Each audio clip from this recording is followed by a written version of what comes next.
Hey guys, this is gonna be my friend Nishta. His bike check.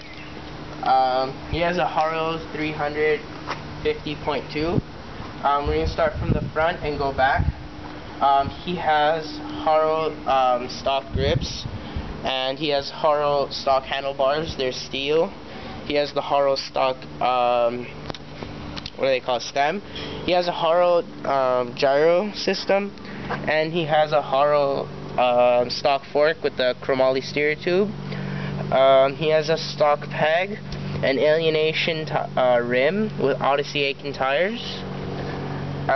He has the 350.2 frame with a chromoly down tube, head tube, and cranks. He has chromoly cranks, and they're the Haro stock.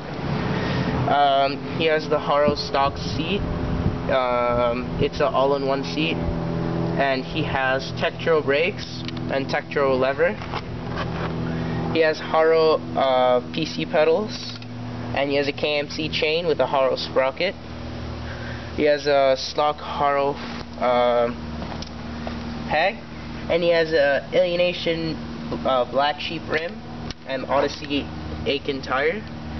And that's his bike. Hope you guys enjoyed. It's the 21-inch top tube.